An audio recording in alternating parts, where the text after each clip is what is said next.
Hello friends, welcome to my new video. इस video में मैं लेकर आ गया हूँ आप लोग क्लास 12 का JAC board 2025 Hindi elective question, जो कि 15 फरवरी को होने वाला है आप लोग। तो ये आपका सूर्यदास की झोपड़ी से है। तो आइए हम लोग क्वेश्चन फर्स्ट में आते हैं हम लोग। चलिए क्वेश्चन फर्स्ट, सूर्यदास की झोपड़ी के रचनाकार कौन है? इसका सही उत्तर हो जाएगा आपका A, Premchand. Question second, Premchand का जन्म कब हुआ था? Option A 1780, option B 1880, option C 1936 या ऑप्शन डी 1980। तो इसका सही उत्तर हो जाएगा आपका ऑप्शन बी 1880। चलिए question number third, Premchand Urdu में किस नाम से लिखते थे? Dhanpat Rai, Amrit Rai, option C Nawab Rai, option D Munshi Chandra Premchandra. तो इसका सही उत्तर हो जाएगा आपका नवाब राय, ऑप्शन नंबर सी। चलिए क्वेश्चन नंबर फोर में हम लोग आते हैं। प्रेमचंद का मूल नाम क्या है? ये देखिए यहाँ पर थोड़ा मिस्टेक हो चुका है, क्या होना चाहिए। Option A Dhanpat Rai, option B Amrit Rai, option C Nawab Rai या ऑप्शन डी मुंशी प्रेमचंद। तो इसका सही उत्तर हो जाएगा आपका ऑप्शन नंबर ए धनपत राय। चलिए क्वेश्चन नंबर हम लोग आते हैं 5 की ओर। प्रेमचंद की सभी कहानियों किस पुस्तक में संग्रहित है? ऑप्शन ए मानसरिता, ऑप्शन बी मान अपमान, ऑप्शन सी मनोरंजन, ऑप्शन डी मानसरोवर। तो इसका सही उत्तर हो जाएगा आपका option number D Mansarovar. Premchand ने सबसे पहले अपनी पुस्तक की शुरुआत किससे की? Option number A Hindi, option number B Urdu, option number C Angrezi, option number D इनमें से कोई नहीं। तो आपका सही उत्तर हो जाएगा आपका option number B Urdu. Surdas की झोपड़ी शीर्षक पाठ किस उपन्यास का अंश है? ऑप्शन ए गबन, बी रंगभूमि, सी गोदान या डी प्रेम रहस्य। तो इसका सही उत्तर हो जाएगा आपका ऑप्शन नंबर बी रंगभूमि। चलिए क्वेश्चन नंबर 8 में हम लोग आते हैं। चूल्हा ठंडा किया होता तो दुश्मनों का कलेजा कैसे ठंडा होता? यह कथन किसका है? यहाँ पर छूट गया थोड़ा। तो क्वेश्चन ऑप्शन ए सूरदास का, बी जगदर का, ऑप्शन सी नायक राम का, ऑप्शन डी बजरंगी का। इसका सही उत्तर हो जाएगा आपका ऑप्शन नंबर ए सूरदास का। चलिए क्वेश्चन में आते हैं हम लोग 9 में। सुभागी भैरव की मार के डर से किसकी झोपड़ी में छुप गई? सूरदास की झोपड़ी में, जगदर की झोपड़ी, नायक राम की झोपड़ी या इनमें से कोई नहीं। तो इसका सही उत्तर हो जाएगा आपका ऑप्शन नंबर ए सूरदास की झोपड़ी में। क्वेश्चन नंबर 10, सूरदास किस कार्य को पूर्ण करने हेतु रुपए इकट्ठे कर रहा था? ऑप्शन ए गया जाकर अपने पूर्वजों का पिंडदान करने के लिए, ऑप्शन बी मिठवा का ब्याह कराने के लिए, कुआं बनवाने के लिए या इनमें से सभी। इसका सही उत्तर हो जाएगा आपका इनमें से सभी। चलिए हम लोग आते हैं क्वेश्चन नंबर 11 की ओर। सुभागी सूरदास की झोपड़ी में क्यों छुप गई? सूरदास के पैसे चुराने, अपने पति के मार से बचने के लिए, सूरदास के पति अपने प्रेम को जताने के लिए या ऑप्शन नंबर डी इनमें से सभी। इसका सही उत्तर हो जाएगा आपका ऑप्शन नंबर बी अपने पति के मार से बचने के लिए। चलिए हम लोग आते हैं कि जो 12 की ओर। जगदर किसका खोचा लगाता था? चाट का, मिठाई का, गोलगप्पे का या झालमुड़ी का? तो इसका सही उत्तर हो जाएगा आपका ऑप्शन नंबर बी मिठाई का। कि नंबर 13, सूरदास की झोपड़ी शीर्षक में अंधा भिखारी है? जगधर, सूरदास, सुभागी या भैरव? तो इसका सही उत्तर हो जाएगा आपका ऑप्शन नंबर बी सूरदास। चलिए कि जब हम लोग आते हैं 14 की ओर। इसका मैं कलर चेंज कर लेता हूँ। चलिए पीला कर लेते हैं। सूरदास किस अंग से दिव्यांग था? एक पैर से लाचार था, वो कम सुनता था, उसे बोलने में समस्या थी, वो दृष्टिहीन था। तो इसका सही उत्तर हो जाएगा आपका ऑप्शन नंबर डी वो दृष्टिहीन था। चलिए क्वेश्चन नंबर 15 में हम लोग आते हैं। सुभागी किसकी पत्नी थी? जगदर की, सूरदास की, सुभागी, भैरव? तो यह कॉमन सेंस लगाइए, यहाँ पर आपका निकल जाएगा आंसर ऐसे ही। इसका सही उत्तर जाएगा जगदर की। चलिए क्वेश्चन नंबर आता है 16, भैरव को सूरदास के खिलाफ उकसाने और भड़काने में किसकी भूमिका थी? सुभागी, जगदर, नायक राम या बजरंगी? इसका सही उत्तर हो जाएगा आपका ऑप्शन नंबर बी, जगदर की। क्वेश्चन नंबर 17, सूरदास की झोपड़ी किसने जलाई? जलाई हो गया, जलाई होता। ऑप्शन ए जगदर, सूरदास, नायक राम या भैरव। तो इसका सही उत्तर हो जाएगा आपका ऑप्शन नंबर डी, भैरव। चलिए क्वेश्चन नंबर आते हैं 18 की ओर। भैरव ने सूरदास की झोपड़ी क्यों जलाई? जगदर द्वारा अपने उकसाने और भड़काने के कारण, सुभागी और सूरदास के बीच अवैध संबंध के शक में, सुभागी को मारने से रोकने के कारण, इनमें से सभी। इसका सही उत्तर हो जाएगा इनमें से सभी, 18 का ऑप्शन नंबर डी। चलिए क्वेश्चन नंबर 19 आते हैं हम लोग। झोपड़ी के आसपास सन्नाटा छा जाने का क्या कारण था? सूरदास की मृत्यु, मारपीट, झोपड़ी का जलना या इनमें से कोई नहीं। तो इसका सही उत्तर हो जाएगा आपका ऑप्शन नंबर सी, झोपड़ी का जलना। क्वेश्चन नंबर 20, सूरदास ने अपनी पोटली में कितने रुपए जमा किए थे? 500 प्लस, 200 प्लस, 400 प्लस या 800 प्लस। तो इसका सही उत्तर हो जाएगा आपका ऑप्शन नंबर सी, 400 से अधिक। सूरदास को किस बात का दुख था?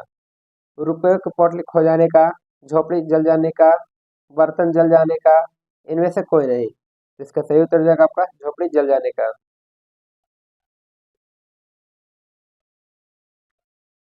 चलिए क्वेश्चन नंबर आगे हम लोग, नहीं, इसमें आंसर आपका हो जाएगा ऑप्शन नंबर ए, ये हो जाएगा आपका, सॉरी, इसका ऑप्शन नंबर ए हो जाएगा, रुपयों की पोटली खो जाने का। चलिए क्वेश्चन नंबर आते हैं हम लोग 22 में। झोपड़ी में लगी आग फूस की राख नहीं थी, बल्कि सूरदास की राख थी। ईर्ष्या की, धोखेबाजी की, अभिलाषाओं की, इनमें से सभी। इसका सही उत्तर हो जाएगा अभिलाषाओं की। क्वेश्चन नंबर 23, मिठुआ कौन था?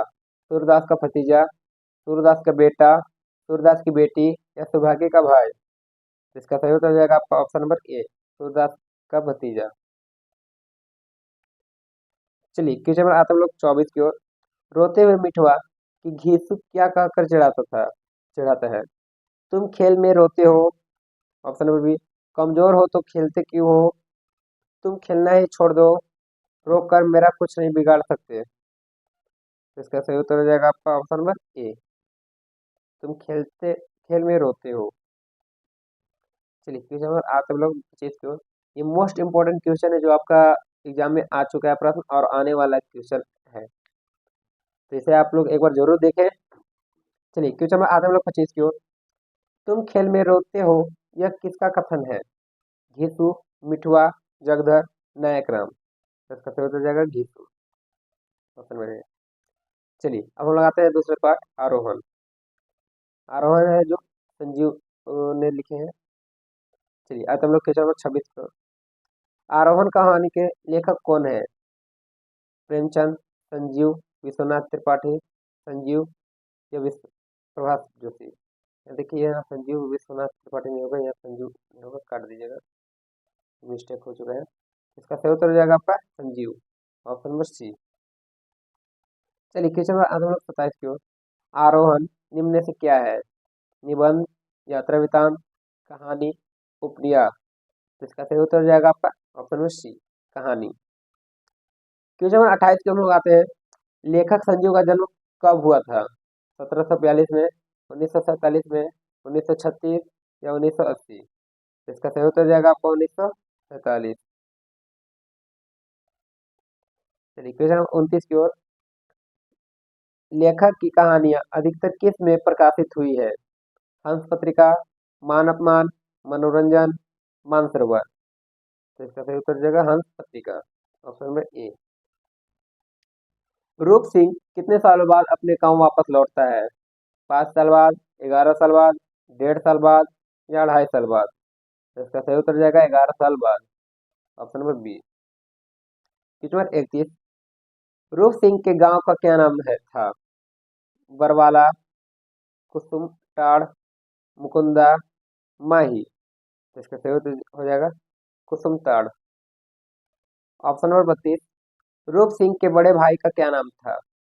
भूप सिंह, कपूर सिंह, सुरेश सिंह, शेखर सिंह। तो इसका सही उत्तर हो जाएगा आपका ऑप्शन नंबर ए, भूप सिंह। चलिए क्वेश्चन नंबर आते हम लोग 33 की ओर। सैल किसकी पत्नी थी? सॉरी, यहाँ सैली, सैला, यहाँ सैला कर लीजिएगा। सैला किसकी पत्नी थी? ऑप्शन नंबर ए भूप सिंह की, कपूर सिंह की, रूप सिंह की, या option number D Shekhar Singh की। इसका सही उत्तर हो जाएगा आपका ऑप्शन नंबर ए भूप सिंह की पत्नी। कौन थी? सैला। चलिए हम लोग आते हैं क्वेश्चन नंबर 34 की ओर। महित किसका पुत्र था? भूप सिंह और सैला का, राम सिंह, राम सिंह, त्रिलोक सिंह। तो इसका सही उत्तर हो जाएगा भूप सिंह और सैला। चलिए क्वेश्चन नंबर 35। महित क्या करता था? बकरे चराता था, घोड़े पर सवारी ढोकर पैसे कमाता था, पढ़ाई लिखाई करता था, इनमें से कोई नहीं। तो इसका सही उत्तर हो जाएगा आपका ऑप्शन नंबर बी, घोड़े पर सवारी ढोकर पैसे कमाता था। Question number 36। कहानी में रूप सिंह और भूप सिंह के पिता कौन है? त्रिलोक सिंह, किशोर सिंह, राम सिंह, बल बलवीर सिंह। इसका सही उत्तर हो जाएगा आपका ऑप्शन नंबर ए त्रिलोक सिंह। Page number 37। रूप सिंह की झल इलाके की क्षेत्रीय भाषा निम्न में से कौन सी थी? गढ़वाली, कुमायूनी, नेपाली, मंदाइली। तो इसका सही उत्तर हो जाएगा आपका option number B Kumaoni. Page number 38। झरने को मोड़ने में भूप सिंह की किसने सहायता की थी? रूप सिंह, शेखर सिंह, गांव वालों ने, सैला ने। इसका सही उत्तर जाएगा आपका ऑप्शन नंबर सी गांव वालों ने। चलिए क्वेश्चन नंबर आता हम लोग 39 की ओर। त्रिलोक सिंह कौन था? सैला का पिता, गांव का बूढ़ा आदमी, रूप सिंह का दोस्त, महिप का दादा। तो इसका सही उत्तर जाएगा आपका ऑप्शन नंबर डी महिप का दादा। चलिए क्वेश्चन नंबर आता हम लोग 40। बस ने रूप सिंह और शेखर को किस स्टॉप पर उतारा था? नंग नंगलोई के स्टॉप पर, देवकुंड के स्टॉप पर, मुकुंदपुर के स्टॉप पर, या आजादगंज के स्टॉप पर। इसका सही उत्तर हो जाएगा आपका देवकुंड के स्टॉप पर। चलिए क्वेश्चन में आता है 41 की ओर। पेट के लिए क्या क्या नहीं करना पड़ता है, यह कथन रूप सिंह ने किसके लिए कहा? महित के लिए, शेखर के लिए, भूप के लिए, या इनमें से कोई नहीं। इसका सही उत्तर हो जाएगा आपका महित के लिए, ऑप्शन ए। चलिए क्वेश्चन में आते हैं लोग 42 की ओर। भूप सिंह के दादा जिस पहाड़ पर रहते थे उसका क्या नाम है? आबू, दिलवाड़ा, हिमांग, लहोत्से। तो इसका सही उत्तर हो जाएगा Himang, option number C. Question number 43। पहाड़ी क्षेत्र में रहने वाले लोगों को किन किन समस्याओं का सामना करना पड़ता है? बिजली, पानी और ईंधन की समस्या, शिक्षा की समस्या, स्वास्थ्य सेवाओं की कमी, उपरोक्त सभी। इसका सही उत्तर हो जाएगा उपरोक्त सभी। चलिए आते हैं हम लोग के जो पार्ट नंबर 3 में, बिस्कोहर की माटी, जिसके लेखक है विश्वनाथ त्रिपाठी। चलिए आइए हम लोग के जो 44 में आते हैं।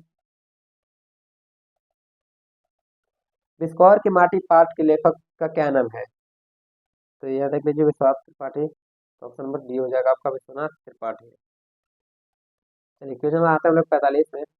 बिस्कोहर की माटी किस शैली में लिखी गई है? आत्मकथात्मक, व्यंग्यात्मक, यात्रावृतांत, या उपन्यास। तो इसका सही उत्तर हो जाएगा आपका ऑप्शन नंबर सी यात्रावृतांत। Question number 46। बिस्कोहर की माटी के लेखक किस पुस्तक में से ली गई है?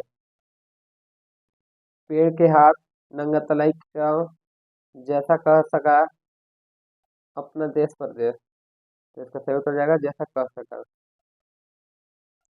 चलिए क्वेश्चन में आप लोग 47 की ओर। बिस्कोहर की माटी कथा के नायक का क्या नाम है? सोमनाथ, बद्रीनाथ, काशीनाथ, विश्वनाथ। तो इसका सही उत्तर हो जाएगा आपका option number D Vishwanath. Question में 48 में लोग आते हैं। बिस्कोहर की माटी अध्याय में लेखक किसका वर्णन करते हैं? अपने गांव का, गांव के प्रकृति परिवेश का, गांव के जीवन का, इनमें से सभी। इसका सही उत्तर हो जाएगा आपका ऑप्शन नंबर डी इनमें से सभी।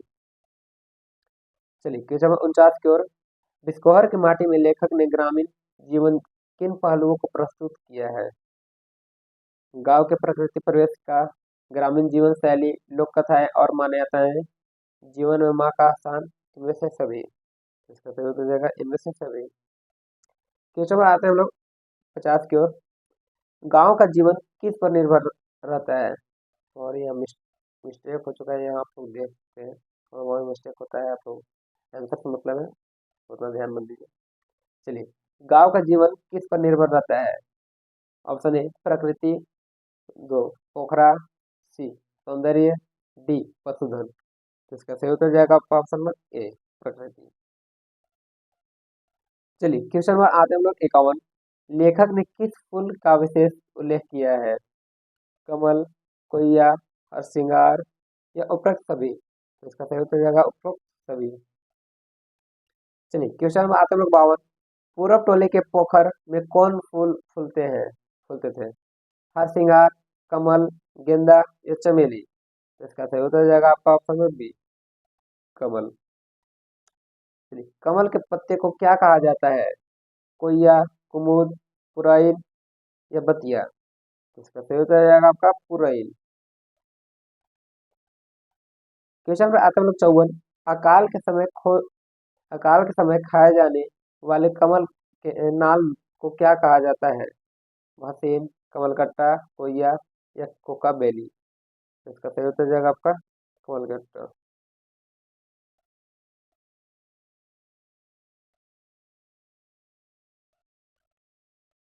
चलिए आते हैं हम लोग क्वेश्चन नंबर 55 की ओर। कोइया से क्या अभिप्राय है? जलपुष्प, कुमुद, कोया बेली, इनमें से सभी। तो इसका सही उत्तर जाएगा इनमें से सभी।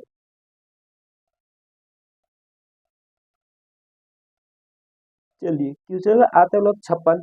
कोया किसे कहते हैं? कुमुद के फूल को, कमल के फूल को, पलाश के फूल को या गुलमोहर के फूल को। तो इसका सही उत्तर हो जाएगा आपका ऑप्शन नंबर बी कमल के फूल को।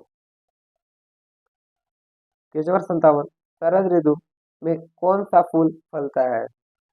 ऑप्शन ए कमल, कुमुद, हरसिंगार, कोइया। तो इसका सही उत्तर हो जाएगा आपका ऑप्शन नंबर बी कुमुद।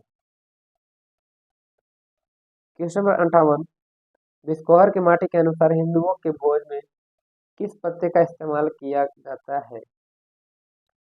जूही के पत्ते, सखुआ के पत्ते, कमल के पत्ते या बबुल के पत्ते। इसका सही उत्तर हो जाएगा कमल के पत्ते। Question number 59। इस पाठ में किसकी ममता की बात कही गई है?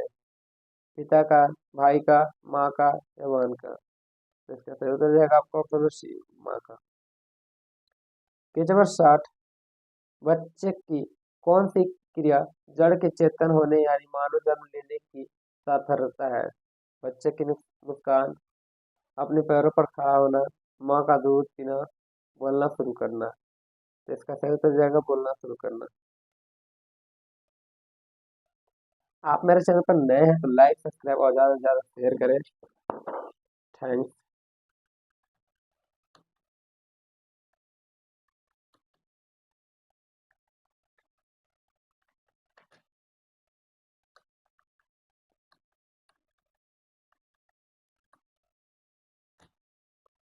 चलिए अब यहाँ पर मैं रिकॉर्डिंग बंद करता हूँ।